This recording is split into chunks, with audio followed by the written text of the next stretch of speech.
हजरत ये mix breed बनाई जा रही है आजकल जानवरों की, अलग किस्म की वैरायटी के जानवरों को दूसरे से क्रॉस करा के नई नस्ल पैदा हो रही है। जैसे हिरन को बकरी से या बकरी को हिरन से क्रॉस करा दिया, या गाय को जेवरा से। तो जो नए जानवर बनेंगे उनके लिए क्या हुक्म है, कोई मतलब हुक्म आया, किसी की रहनुमाई मिली है इस बारे में आने वाले टाइम में, क्या वो हलाल है या हराम है? जी वालेकुम सलाम रहमतुल्लाहि व बरकातुहू। आपका सवाल है कि जानवरों की नई नस्ल तैयार करवाई जा रही है, उसमें क्रॉसिंग में जानवर बदल दिया जाता है, यानी बकरी को हरन के साथ क्रॉस किया जाता है, तो उससे जो पैदा होने वाला बच्चा है क्या वो हलाल होगा? जी मोहतरम, हलाल जानवर की क्रॉसिंग से जो भी बच्चा पैदा होगा वो हलाल ही होगा।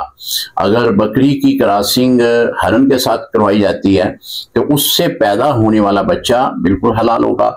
इसी तरह अगर कोई बकरा है उसकी क्रॉसिंग फीमेल हरन के साथ करवाई जा रही है तो उससे पैदा होने वाला भी बच्चा शरई तौर पर हलाल होगा।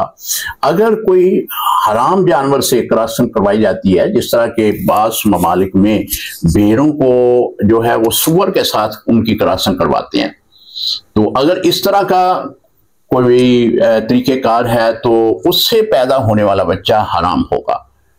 अस्सलामु अलैकुम रहमतुल्लाहि व बरकातुहू।